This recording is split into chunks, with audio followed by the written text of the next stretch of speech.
Welcome to Dateline Schools, a presentation of St. Clair County RESA, with your host, Chris Troy.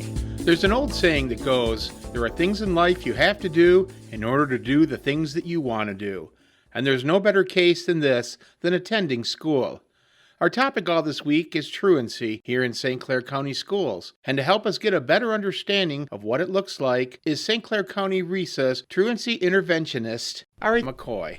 Ari, thanks so much for joining us. So you are the new truancy, is it director or agent, or tell me about your position here at RESA. I was hired as the Truancy Interventionist March 1st, and so I've been doing this, it'll be going on a year in March.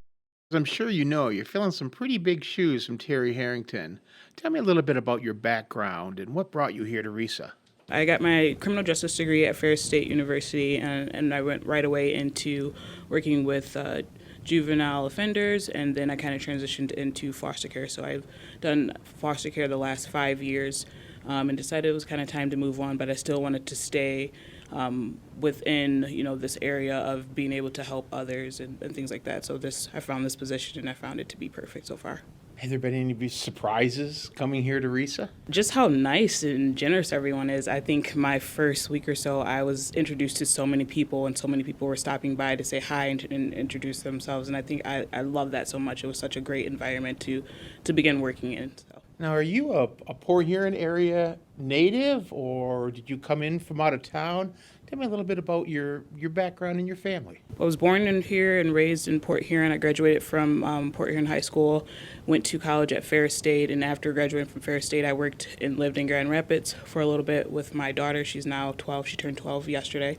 And so we moved back here probably about 5 years ago, and just been kind of around Port Huron ever since. So Aria, there's a lot of confusion to people to when you would get called in on a case of a student being truant. What are the school's responsibility before they give you a call? A lot of the times it's just them tracking the attendance and making efforts to speak with the families and meet with the student and discuss the attendance and their concerns.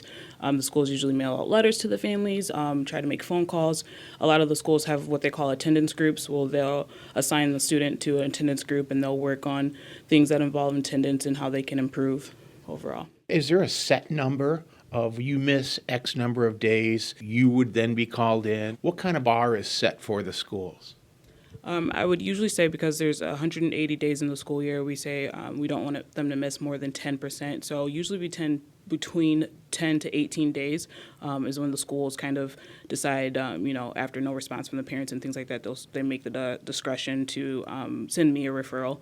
And at this time, I just found that it's more useful for me to just right away schedule a hearing and meet with the families to discuss what's going on, because a lot of the times they'll respond to me before they will respond to the schools, and so we can kind of get down to what's going on and what's affecting the students' attendance. Now, if a student has a health issue, that's not really a truancy issue, is it? Because it's going through their doctors and everything. Is that something you get involved in? I find that a lot of times if the parents aren't communicating with the school, then when we come in and have a hearing, then that's when the family kind of, talks more about the students' health issues and what's been going on and why they're not in school. A lot of times, we just explain to the parents that they need to communicate more with the students, with the school.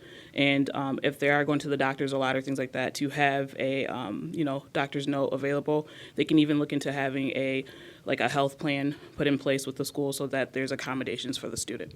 The county is a pretty big place, and there's a lot of schools in St. Clair County. You're kind of responsible for keeping track of that truancy for all of them, aren't you?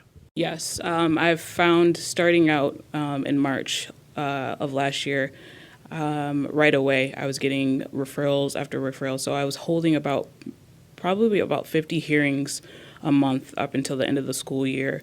So I've held hundreds of referrals already, and I'm not even a full year in.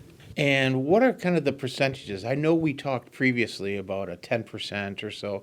What are we looking at here for some of the students missing classes? I would say on average right now of getting referrals, students are, the schools are sending referrals when the students are between 15 to 30 days. Well, with this only being the not even finished first term, is this something that's been escalating over the year, or just something that started out near the end of 2023? I would say it kind of started out slow, but by the second month of school, which is when those days kind of add up, I would start to see more referrals. But as right before Christmas break, I think that's when I got about 30 referrals in just right away in that last week just before Christmas break. So that's when, they kind of sit down and like, okay, we have all these students in these amount of days, so now it's time to refer them. And what is it that you do? I mean, do you first send a letter just to the parents, or when does it end up at, say, in court? We're trying to kind of get away from the punitive and take more of an interventionist role. And so when I have the hearing with the parents, I let them know right away. My job is to hear what's going on, what issues are causing the students' attendance, and then to kind of make a plan, develop a plan to help improve it. Ari, I'm sure for every Truden student there's a story, and I'll bet you've heard all of them. Can you share some of these? I think the most significant one that I hear when students come in is it has to do with the mental health. So it's anxiety, depression. Sometimes it's related to a combination of ADHD and depression and anxiety, but those are probably the biggest ones. I've had maybe one or two students that come in and say, "Oh, I just couldn't get up."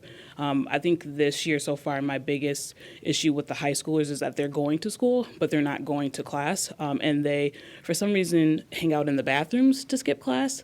And so those is one of those things I tell them right away, like, I don't get that. That's disgusting to hang out in the bathroom. It's not sanitary at all. So I don't understand, that mindset. And they have other places and rooms in the school for you if you need to take a break out of class to do so. But the biggest thing with the high schools right now is they love to skip and hide out in the bathrooms.